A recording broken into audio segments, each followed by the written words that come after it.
अब हम बात करने वाले हैं equation of a line parallel to Y axis के बारे में, यानी वाई अक्ष के समानांतर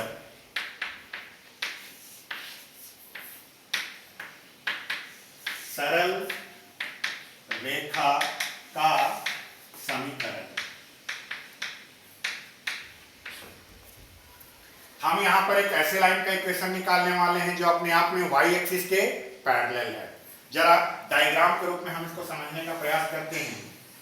मान लीजिए ये हमारा एक्स एक्सिस है और ये हमारा वाई एक्सिस है। अब यहां पर हम एक लाइन के बारे में सोचते हैं जो कि इस वाई एक्सिस के पैरेलल है। अब यहां पर आपके पास दो ऑप्शंस हैं। दो ऑप्शन में क्या है, ये वाई एक्सिस के आप इधर भी एक लाइन खींच सकते हैं जो कि पैरेलल हो सकता है, या इस वाई एक्सिस के इधर भी एक लाइन खींचा जा सकता है जो कि अपने आप में पैरेलल हो सकता है। अगर हमने इधर में एक लाइन खींचा और ये बोला कि ये लाइन जो है इस वाई एक्सिस के पैरेलल है, समानांतर है, तो जरा सोचिए, अगर हमने यहां पर एक पॉइंट लिया, यहां पर भी एक पॉइंट लिया, यहां पर भी एक पॉइंट लिया, और अब इन सभी पॉइंट्स के अगर हम निर्देशांक कोऑर्डिनेट्स के बारे में सोचें तो इस पॉइंट का कोऑर्डिनेट में x का जो वैल्यू हम लिखने वाले हैं वो x का वैल्यू हमें यहां से मिलने वाला है। यानी ये पॉइंट पर x का जो भी मान रहेगा, जो भी वैल्यू यहां x की रहेगी, वो x हम यहां लिखने वाले हैं। लेकिन इस पॉइंट पर जो y का वैल्यू है, वो यहां पर जो y का वैल्यू होगा वो हम y का वैल्यू यहां लिखेंगे। इस पॉइंट के बारे में भी अगर हम सोचे तो इस पॉइंट पर जो x का वैल्यू आने वाला है वो इसी पॉइंट से आने वाला है। तो यहां पर x वाला पॉइंट जो है हमें यहां से मिलेगा। लेकिन अगर हम y वाले की बात करें तो y पॉइंट जो है, यहां पर जो y का वैल्यू होगा वो y का वैल्यू हम यहां लिखने वाले हैं। ठीक, अगर हम इसी तरह इस पॉइंट के बारे में सोचें तो इस पॉइंट का x का वैल्यू इस पॉइंट के x के वैल्यू से आने वाला है। लेकिन यहां पर का y का वैल्यू, यहां पर जो आपका y का वैल्यू होगा, ये y का वैल्यू आप यहां लिखने वाले हैं। हमने अपने लाइन पर तीन अलग अलग पॉइंट्स लिए थे। तीनों अलग अलग पॉइंट्स के जब हमने निर्देशांक, जब हमने कोऑर्डिनेट्स लिखे तो हमने क्या पाया कि सभी जगह x की वैल्यू जो है वो सेम आ रही है। इन तीनों पॉइंट्स में x की वैल्यू सेम आ रही है और वो वही आ रही है जो कि यहां पर था। हर जगह लेकिन y का वैल्यू अलग अलग है। तो इसी को लेकर हमने एक जनरल कॉन्सेप्ट बनाया कि अगर कोई भी लाइन y एक्सिस के पैरेलल है तो y एक्सिस के लाइन जब पैरेलल होता है तब उसमें x की वैल्यू हमेशा सेम रहती है। कोई भी लाइन अगर x एक्सिस, कोई भी लाइन अगर y एक्सिस के पैरेलल है तो उसमें x की वैल्यू हमेशा सेम रहती है। इसलिए अगर हमें इक्वेशन बनाना है लाइन का, वो भी ऐसा लाइन जो कि y एक्सिस के पैरेलल हो, तो y एक्सिस के पैरेलल किसी लाइन का इक्वेशन प्लस माइनस h होता है। यहां पर h जो है अपने आप में कांस्टेंट है, एक अचर है, और ये h जो है कोई ना कोई न्यूमेरिकल वैल्यू होगा। प्लस में भी हो सकता है, माइनस में भी हो सकता है। अगर ये x की वैल्यू प्लस में है, जैसे अगर किसी ने कहा कि x इज इक्वल टू 3, तो x इज इक्वल टू 3 अपने आप में उस लाइन का इक्वेशन है जो y एक्सिस के पैरेलल है, y एक्सिस के समानांतर है। और y एक्सिस के समानांतर में भी x की वैल्यू अगर प्लस में है तो x की वैल्यू यहाँ पर 3 है। सोचिए, ये x एक्सिस पर यहाँ पर 1 होगा, यहाँ पर 2 होगा, यहाँ पर 3 होगा। तो हमारा जो x इज इक्वल टू 3 वाला लाइन है वो लाइन कुछ ऐसा होगा। यानी ये जो लाइन गया ये x इज इक्वल टू 3 से गुजर रहा है और यही लाइन y एक्सिस के पैरेलल है। अगर किसी ने कहा x इज इक्वल टू -5, तो x इज इक्वल टू -5 एक उस लाइन के इक्वेशन को रिप्रेजेंट करेगा जो y एक्सिस के पैरेलल है, y एक्सिस के समानांतर है, और उसमें भी x की वैल्यू अगर माइनस में है तो ये y एक्सिस के इस साइड, y एक्सिस के लेफ्ट हैंड साइड, यानी जिस साइड में x माइनस में मिले, x की वैल्यू हमें -5 चाहिए, तो x की वैल्यू -5 यहां पर कहीं मिलेगा। x की वैल्यू अगर -5 यहां पर मिलेगी तो यहां इस पॉइंट पर जो हम लाइन ड्रॉ करेंगे y एक्सिस के पैरेलल, ये उसका इक्वेशन है। यहां तक में आप दो चीजों का ध्यान हमेशा रखिए। पहला चीज, कभी भी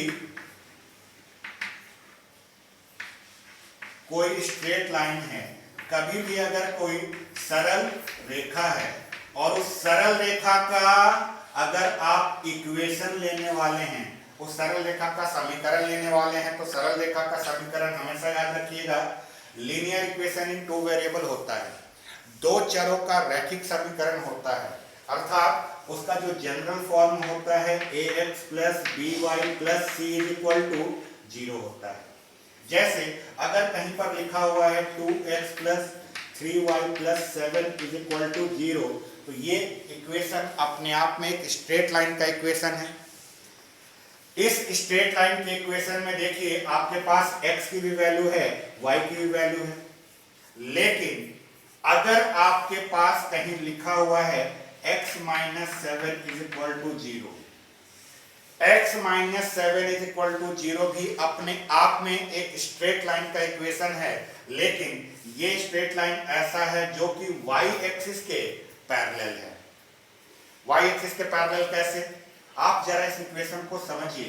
इस -7 को जैसे ही आपने उधर भेजा तो आपके पास आ जाएगा x इज इक्वल टू 7, और जैसा कि हम यहां पर बात कर रहे थे, अगर x इज इक्वल टू 3 लिखा हुआ है तो x इज इक्वल टू 3 एक ऐसे लाइन का इक्वेशन होता है जो कि y एक्सिस के पैरेलल है। तो समझिए अगर x इज इक्वल टू 7 लिखा है तो x इज इक्वल टू 7 भी अपने आप में उस लाइन को रिप्रेजेंट करेगा, उस सरल रेखा को रिप्रेजेंट करेगा जो कि y एक्सिस के पैरेलल है।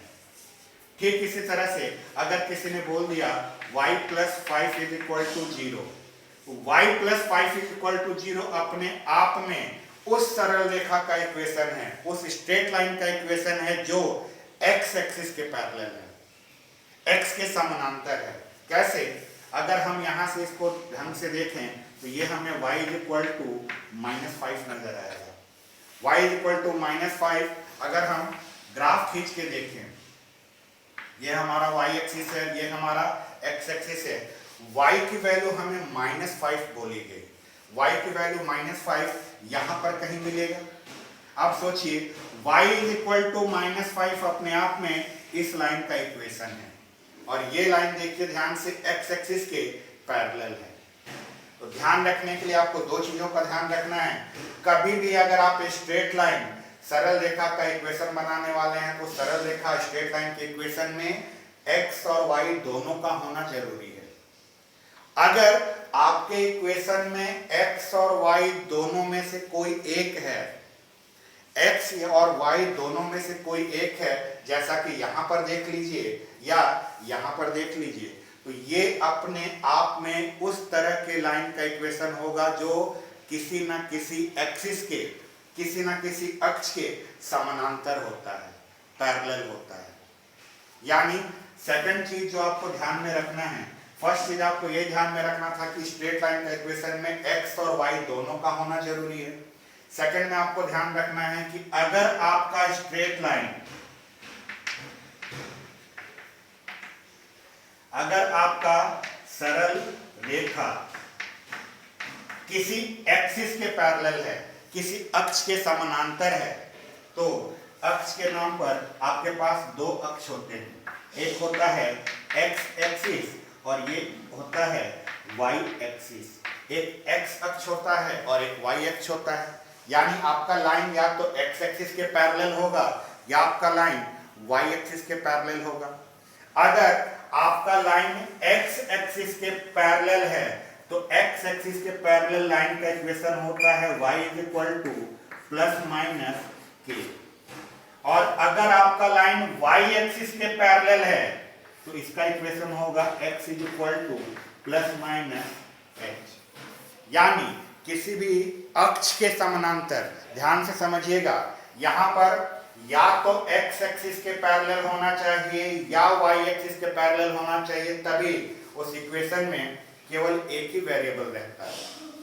जिसके पैरेलल है वो वेरिएबल वहां पर नहीं रहेगा। अगर आपका लाइन x एक्सिस के पैरेलल है तो आपके इक्वेशन में x नहीं होगा। अगर आपका y एक्सिस के पैरेलल है तो आपके इक्वेशन में y की वैल्यू नहीं होगी। यानी कहीं पर अगर अचानक आपको दिखे 3x plus 4y is equal to 7, तो 3x plus 4y is equal to 7 एक ऐसे लाइन का इक्वेशन है जो ना तो x एक्सिस के पैरेलल है ना y एक्सिस के पैरेलल है। यानी ये अगर डायग्राम इसका देखें आप, ये हमारा x एक्सिस है और ये हमारा y एक्सिस, तो लाइन हमारा कुछ इस तरह से रहेगा। 3x plus 4y is equal to 7 एक इस तरह का लाइन होगा जो ना तो x एक्सिस के पैरेलल है ना ही y एक्सिस के पैरेलल है। लेकिन अगर आपका इक्वेशन कुछ इस तरह से दे दिया जाए या अगर आपका इक्वेशन कुछ इस तरह से दे दिया जाए जिसमें केवल एक वेरिएबल हो, केवल एक चर राशि हो, तो वो हमेशा किसी न किसी एक्सिस के पैरेलल होता है।